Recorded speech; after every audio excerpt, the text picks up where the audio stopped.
Hello, this is a endgame Swordfighter monk test, um, and just kind of the quick flash by, even though this is not the build video. We are, let's go to the world map real quick. We are focused on agility and break damage dealt for the most part, where we have assassins stacked up just to get a buttload of agility, plus we have the 400%, so break damage if we don't get hit or hurt. Soul Shield cost, trying to reduce that as much as possible so that we can try to build up for a big Dimension Bringer that lasts a long time. Gives us a chance to build up more damage bonuses and break damage bonuses and try to finish, burn an enemy down during that Dimension Bringer, even though we can't Soul Shield, so we're pretty vulnerable there. Uh, Samurai 600%. Well, in this case, I just threw the excess Samurai there for agility. So getting even more agility from all this assassin and Samurai, but also the 600% um, in order to trigger the parry effects, and the 400% when I trigger a parry, I also crit. And with all that agility, all that crit helps out. Swordfighter, trying to get the 600% and the 400%, so reduced MP cost, more damage, and also the 250% to kind of zip across the field and hit someone. Hunter, I for now going with 400% to get that MP circulation, so every time I do an interception, I do smack them, and with barrage, I get a second hit, sometimes 3 or 4. Um, so I get some flat MP to kind of help out with the barrage situation.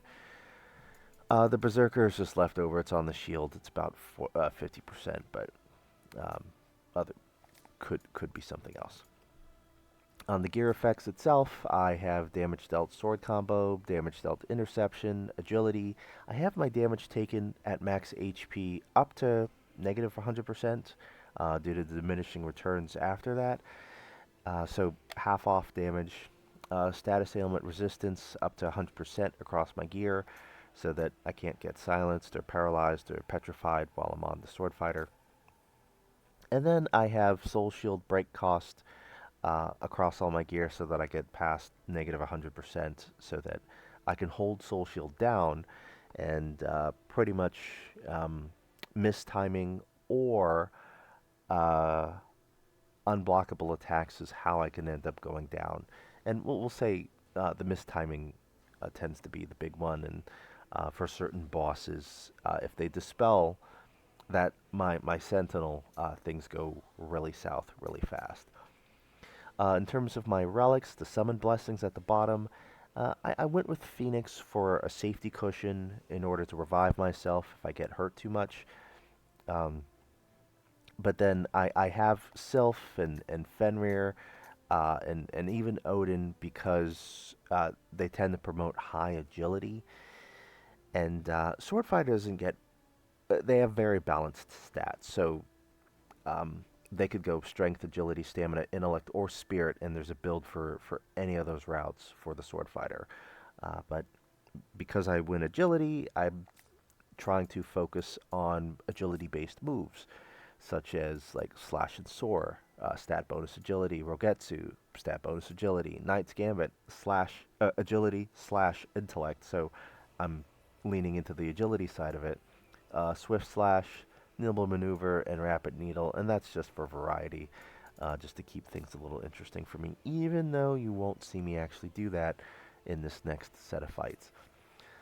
Onion Gauntlets, I have that in place as Summoner 400%, so every time I Soul Shield, I refresh the duration of my buffs a little bit, so my Interception, or in this case Grounded Stance, this specific version of it, um, I get some of the buff back, and things of that nature.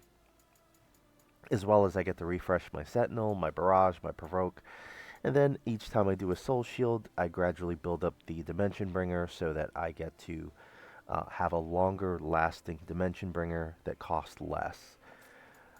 Uh, and then so I have the Sentinel here as a cushion.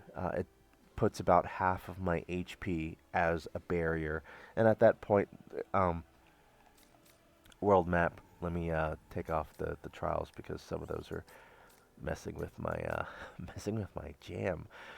So I get half of my HP as a barrier. And at this point, that's still probably going to get me killed in endgame, late endgame stuff. But we'll keep going. Barrage, if your agility is contested with the enemy's agility, so the more agility you have, uh, and the less agility the enemy has, the better chance you have, or higher chance of getting a second, third, or fourth hit. I say chance, but it's going to be consistent against that enemy until your agility increases or decreases, or same with their enemy. If their agility decreases, you'll deal a little bit more damage or get an extra hit. And then provoke, I'm mostly doing it because I do have party members and I want the enemies to focus on me so that I can soul shield them, so that I can refresh my buffs, counterattack with that interception, and do things like that. Just kind of looking at the master points, I have, oops, wrong job. I have agility maxed out, Swordfighter up to 600%, plus because the 80% from the job tree. I have my damage taken at max HP. Tried to cut the damage I take by half. Unfortunately, going beyond this, there's severe diminishing returns. So, like the formula there's an extra formula that hurts you beyond the regular formula. Pardon me. And then parry MP recovery, because I will be pairing with Summon 600%, or at least triggering that effect, even offensively.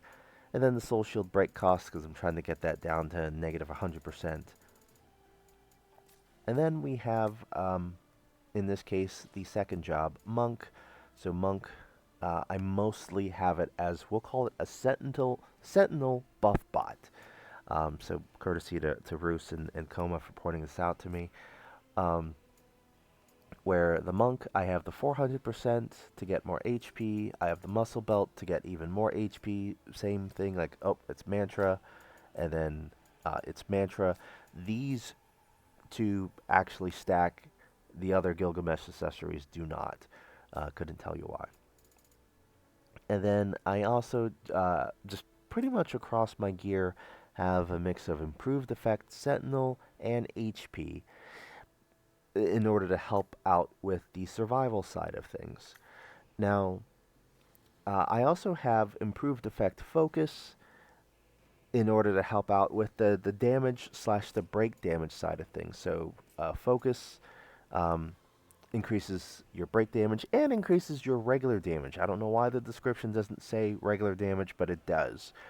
It's no longer in a separate bucket that's multiplicative with your other passives. It's additive with all of your gear damage dealt passives and master point damage dealt passives. So it did get reduced, or we'll call it amended.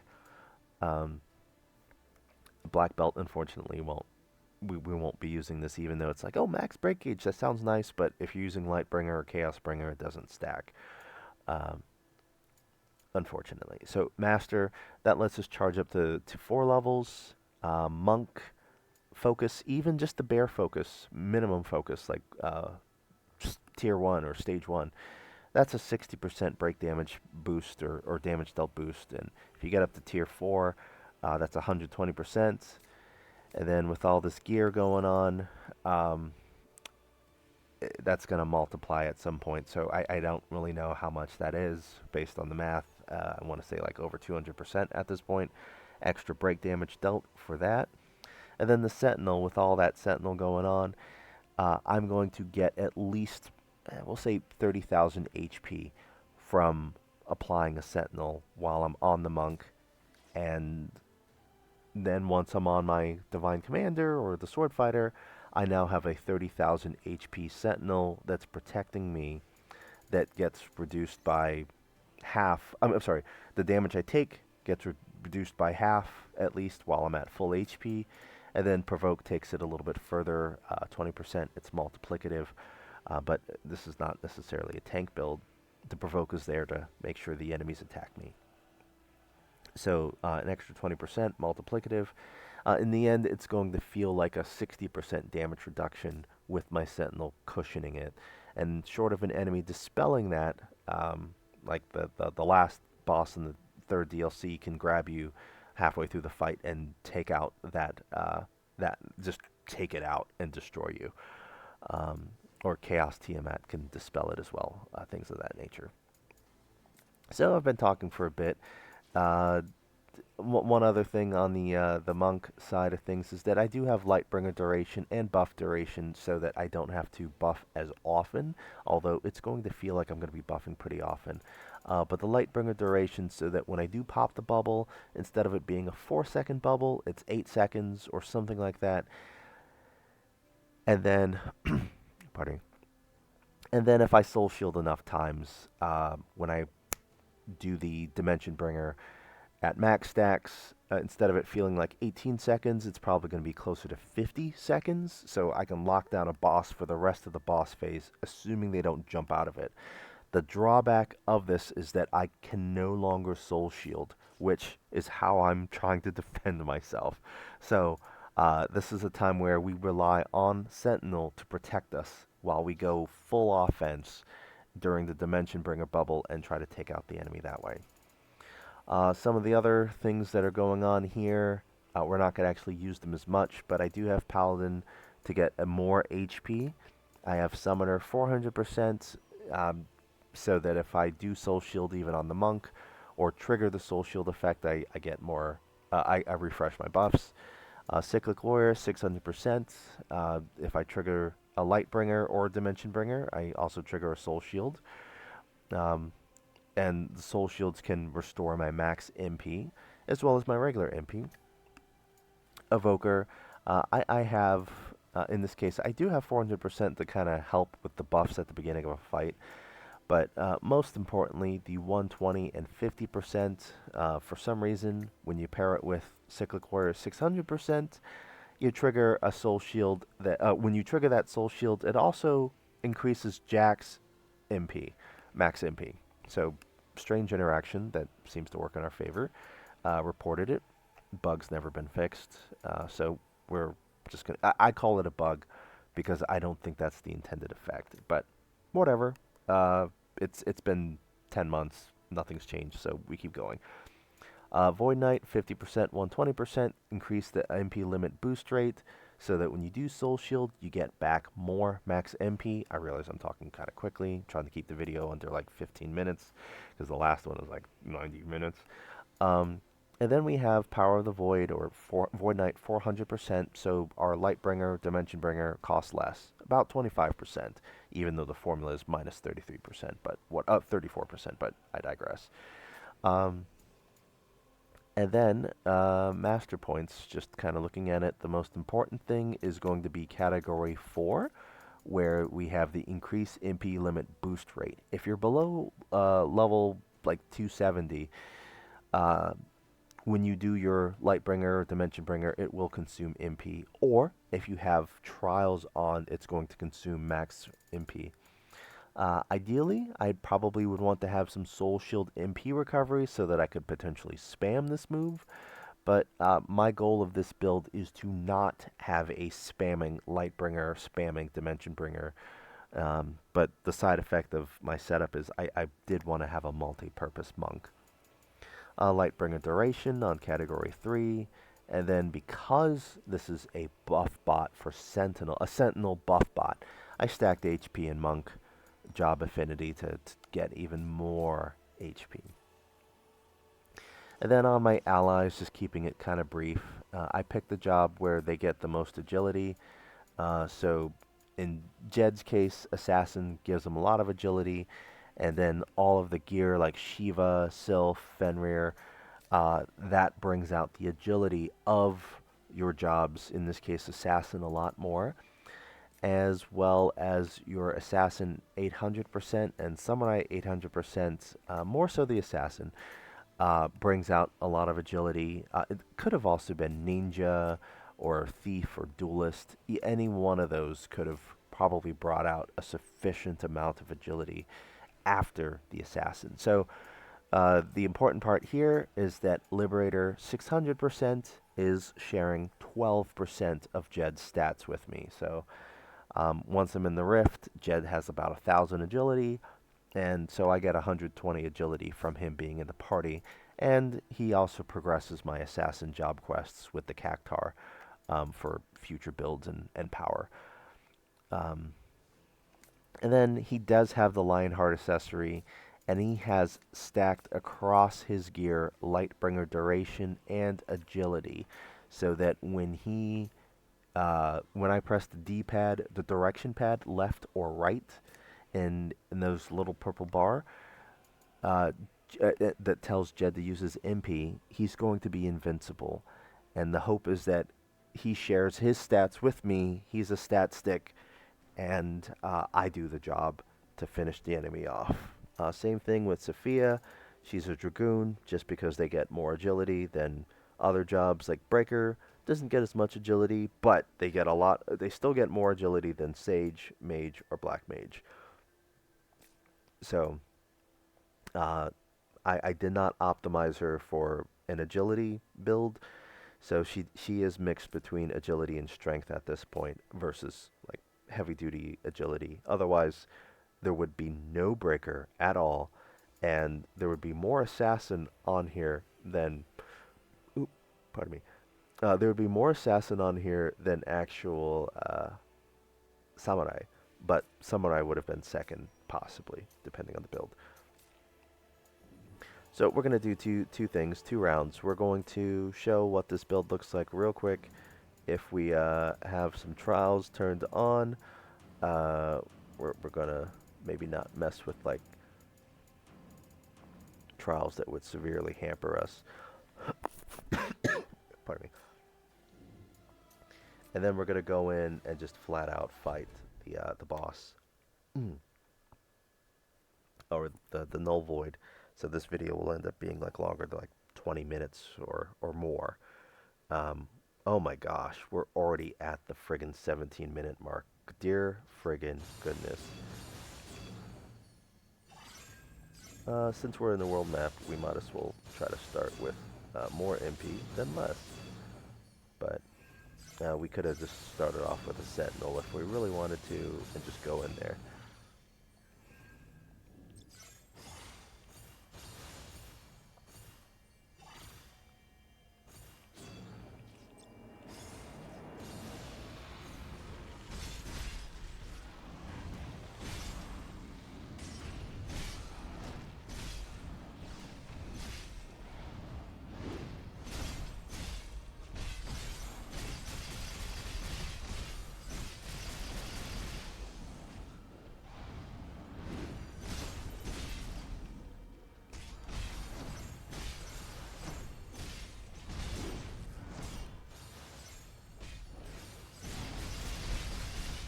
Okay, so second round we go and we try to drop a Dimension Bringer on her, because we have about 11 stacks. So we drop that Dimension Bringer on her, and she more or less can't breathe.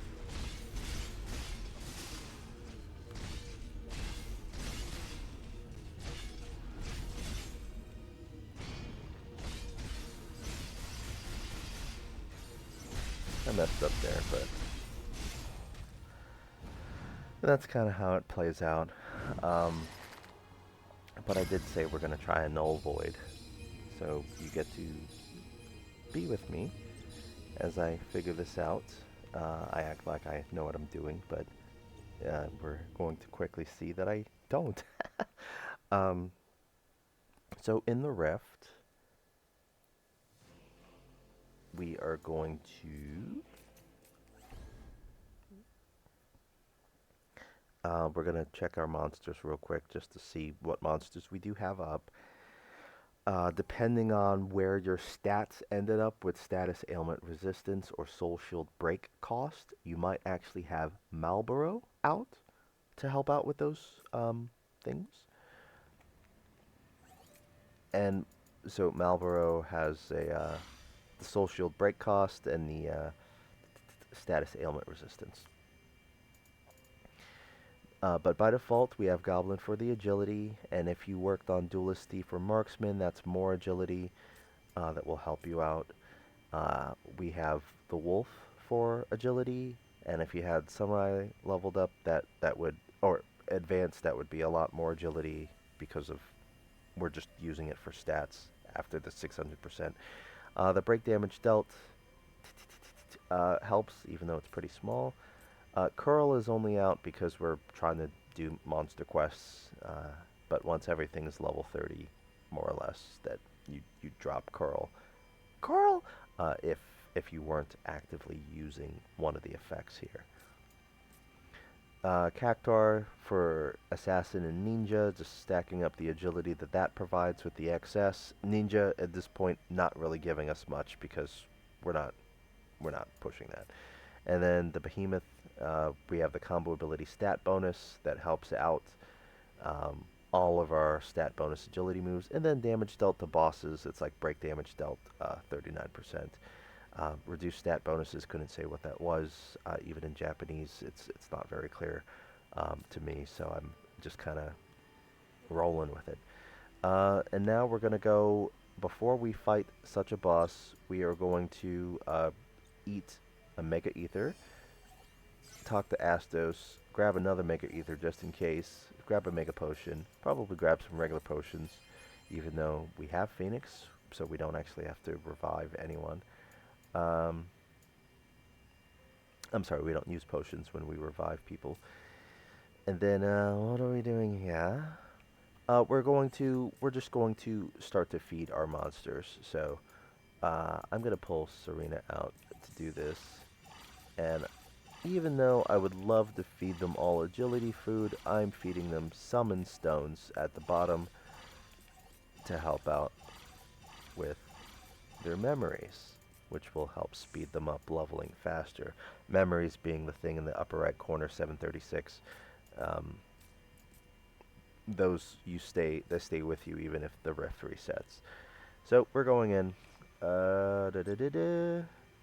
Yeah, we're going in, and we have trials like buff duration, which is gonna suck. We have mostly buff duration that sucks.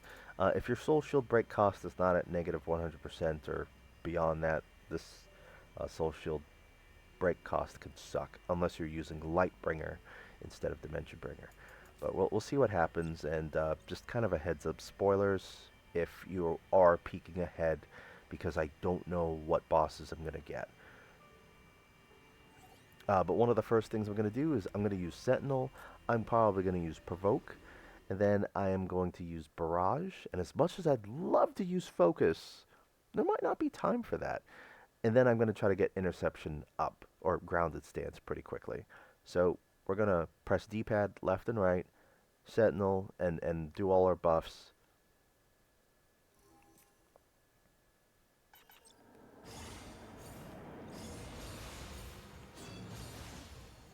Okay.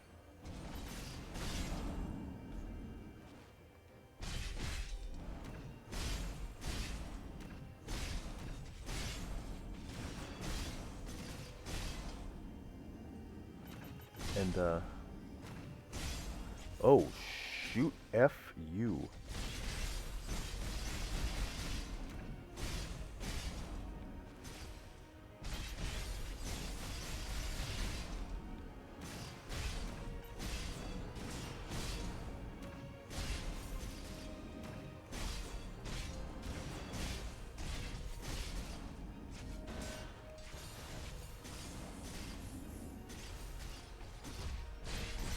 Uh-oh.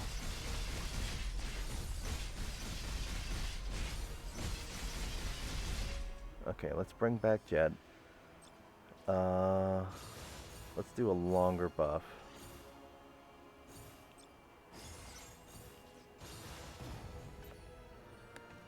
So we have 18, we have 18 dimension stacks. So this next boss, we're gonna drop this on the next boss, whoever they are.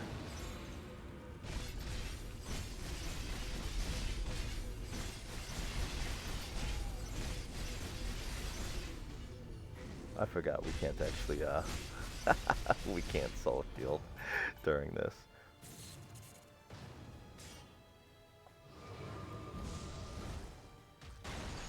So hopefully they're still inside the dimension bubble. And they're not.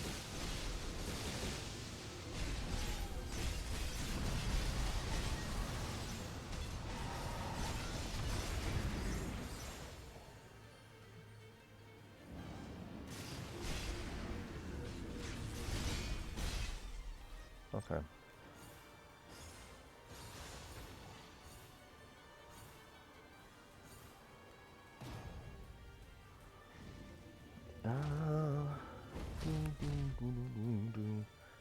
So yeah.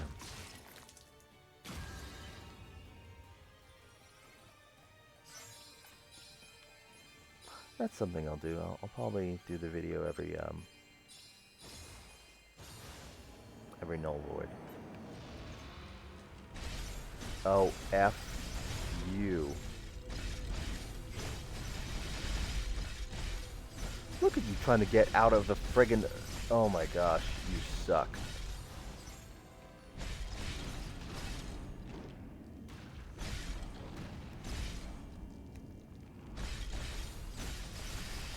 Okay. Sorry, some enemies I don't want them to live long enough to hurt me and my friends. Grounded Stance.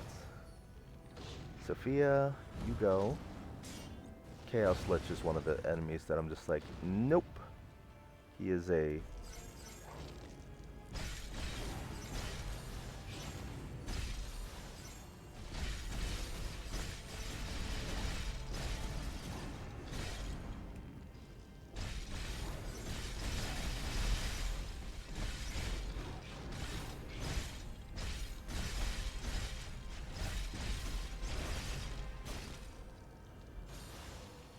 Okay.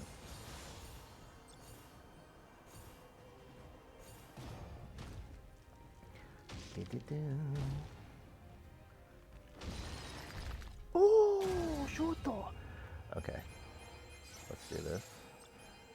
Barrage. Provoke.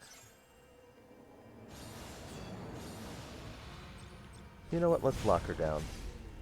She's too dangerous. Look at her trying to get out. No, no.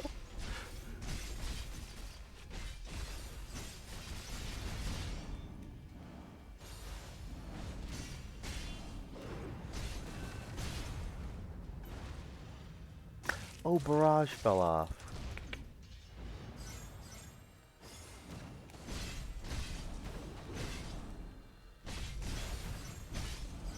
Whoops. Oh. Oh, I got hit. That sucked.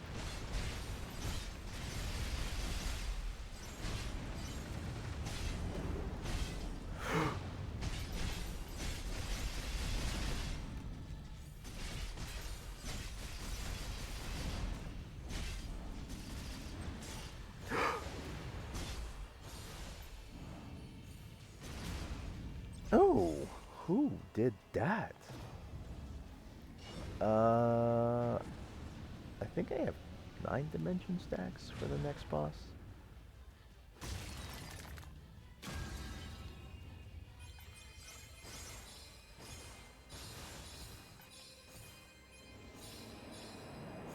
If it's...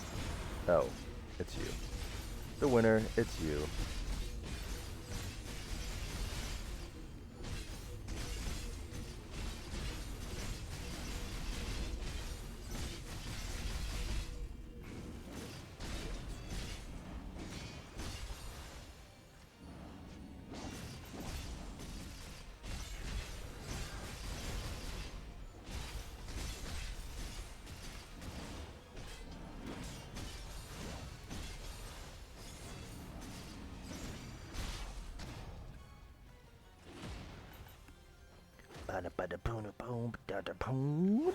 Oh, shoot. Who's gonna charge at who?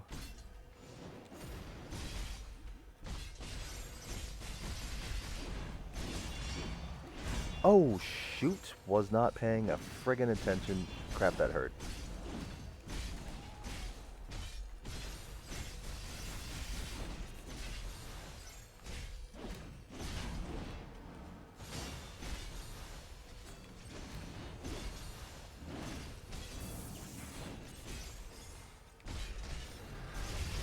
Oh!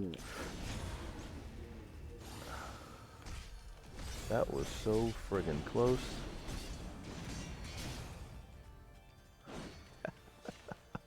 Crap. Oh, that was close. But yeah, shorter version of the Swordfighter. Endgame, how that might play out. Uh, I didn't necessarily choose the most efficient route. I just thought this would be more fun for me compared to um, Swordfighter Hunter Strength, which in the end feels just more like Hunter with a sword that's just ripping through enemies. Um, but we'll see what happens when we go through. We'll try to go through all the other jobs, maybe one job every 5 floors, just to see how it lines up against other. Just to see how the end game could play out. Even though at some point I will actually be demonstrating Knightbringer, which for those that are already doing end game stuff might already be pretty familiar to you. But yeah. Yeah, until next time. Oh my gosh, 31 minutes?